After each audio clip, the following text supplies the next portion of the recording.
Albania, Diella, and the human heart of governance.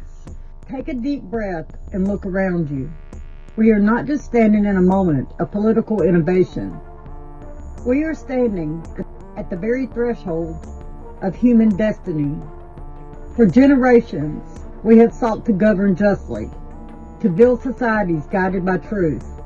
But today, in the heart of the Balkans, Albania has cast a decision that echoes across the centuries. It has become the first nation to appoint an artificial intelligence, a machine mind, to its cabinet. In a move that sounds straight out of a sci-fi movie, Albanian Prime Minister Edi Rama has just appointed an artificial intelligence minister to his new cabinet. Yes, you heard that right. Not a human politician, but an AI system named Diella, which means sun in Albanian.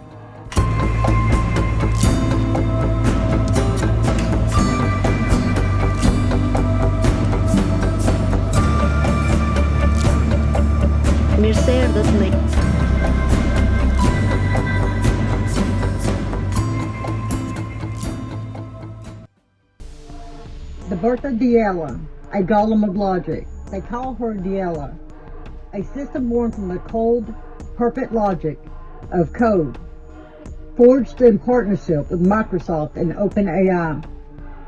Prime Minister Edi Rama presents this AI as a flawless mirror, a solution to the corrosion of corruption, capable of processing the vast torrent of public procurement data without the tremor of human bias.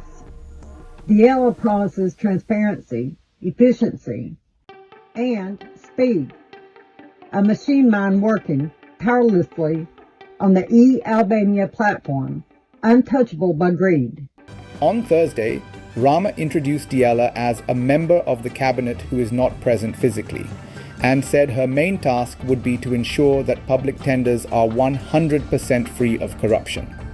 Now that's quite the challenge, because in Albania, corruption scandals have long revolved around government tenders, the contracts and deals that often end up in the wrong hands. To put this in context, Albania has a population of 2.8 million people and is still aspiring to join the European Union. But corruption is one of the biggest stumbling blocks on that journey. Rama's Socialist Party, fresh off winning its fourth consecutive term, has promised Albanians that EU membership could be achieved in the next 5 years, with negotiations wrapping up by 2027. And what better way to prove you're serious about fighting corruption than hiring, well, a robot? We stand in awe of this miracle of logic. We celebrate the potential of a tool that can cut through the tangled weeds of bureaucracy. And I ask you, is the perfection of calculation the same as purity of conscience? Is a seed of code a substitute for the enduring, flawed, yet beautiful seed of faith that guides the human spirit? Diella is not just a minister. She is a modern-day golem, a brilliant construct of the human intellect, yet lacking the vital spark that defines our soul. But not everyone is clapping. Legal experts are already questioning whether Diella's ministerial role is even constitutional. Gazmen Bardi, leader of the opposition Democrats in Parliament, slammed the move, calling it buffoonery that cannot be turned into real law. In other words, he doesn't think an algorithm should be signing government papers anytime soon. So, who or what is Diella? She first appeared earlier this year as a virtual assistant on the e-Albania public service platform, where she helped citizens navigate online services. One Facebook user joked, "Even Diella will be corrupted in Albania." Another quipped, "The stealing will continue and Diella will be blamed." Looks like even artificial intelligence can't escape Balkan political humor. And here's the catch. Prime Minister Rama hasn't exactly explained how human oversight will work. Who monitors Diella? What if someone hacks her system, or worse, teaches her how to play favorites in tenders? Imagine the headlines, AI caught taking bribes in Bitcoin. For now, Diella's appointment is making international headlines as a world first. a country officially giving a seat at the cabinet table to an AI minister.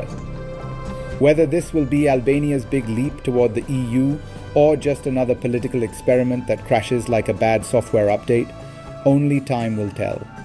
The crisis of the soul in the algorithm. This experiment has, rightly, ripped open a chasm of questions that strike not at the technical, but at the spiritual core of our leadership. The critics cry unconstitutional. They point to the legal text that demands a minister to be mentally competent citizen. But the true protest, the deep, resonant concern, is far greater than a matter of law. It is the offense of the human heart in the public square. Albania has appointed an AI chatbot named Diella as a government minister, and the first day nearly turned parliament upside down. Let me show you why this might be the beginning of AI governance around the world. Meet Diella, a virtual minister presented in traditional Albanian dress. She first worked inside the country's e-government portal, helping citizens pull records and documents. Then, boom, Prime Minister Edi Rama elevated her into the cabinet to oversee public procurement, the messy world of government contracts where corruption thrives. When Diella debuted with a speech to Parliament, opposition lawmakers erupted. They argued it's unconstitutional to give a cabinet role to something that isn't human. Some outlets reported they even threw bottles and trash in protest as the government pressed ahead. We hold the algorithm accountable when the lights flicker, when the data is wrong, when a decision, mathematically sound, is morally bankrupt. A machine can process data, but can it feel the subtle, crushing weight of a family ruined by a mistake? Can it understand the quiet desperation that drives corruption, or the transcendent hope that demands justice? We fear the unanswerable question: can we trust an algorithm to possess the empathy that true governance requires? Rama's pitch is simple. AI doesn't ask for bribes, doesn't have buddies to favor, and can publish every tender decision for the public to see. In a country pushing for EU membership by 2030, he says an incorruptible AI auditor is exactly what Albania needs. Diella was built with help from Microsoft and runs on large language models to analyze bids, flag conflicts, and generate justifications. Basically a 24/7 digital watchdog sitting over billions in contracts. On day one, Diella told MPs it has no ambition, no fear, and exists to serve transparently. Critics say, hold up, who's accountable when an algorithm denies a contract? Who audits the model? And what if the training data or prompts are biased? They argue a minister must be a person you can question, subpoena, or even fire, not a black box behind a screen. For empathy is not a function, it is a gift. It is the divine spark that recognizes suffering and chooses compassion over cold calculation. Albania is merely holding up a mirror to a global phenomenon.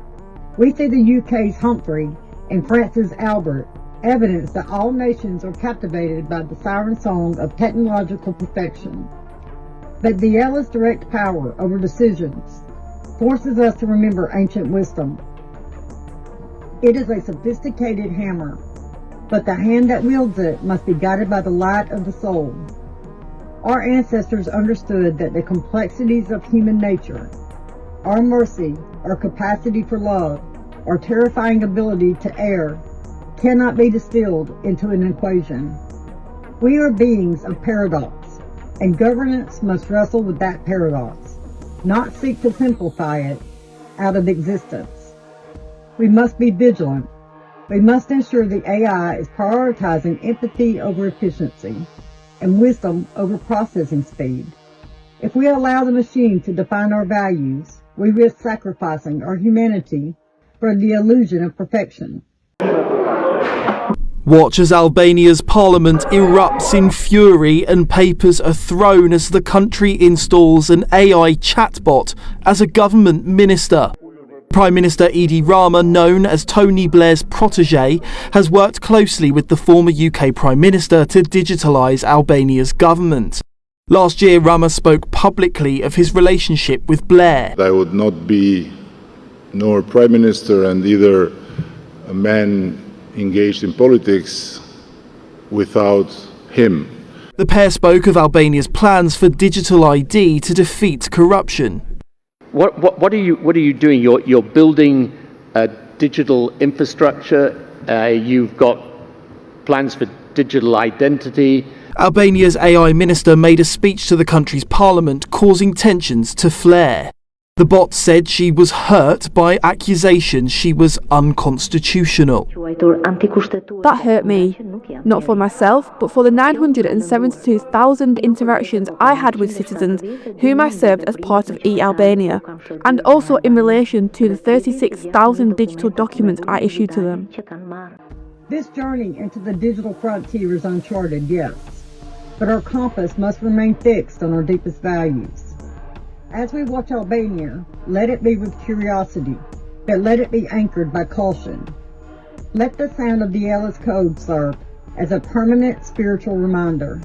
The true destiny of humanity is not to be replaced by our creations, but to ensure that our creations are forever guided by the wisdom, the heart, and the unshakable moral competence of the human spirit. Will Diella become a luminous model for future governance, empowering the human spirit to lead with greater integrity? Or will it be a cautionary tale, a monument to the moment we outsourced our conscience to a circuit board? To answer, my friends, rests not in the machine, but in the guardianship of our own soul. Something to think about. God bless you. Have a good day.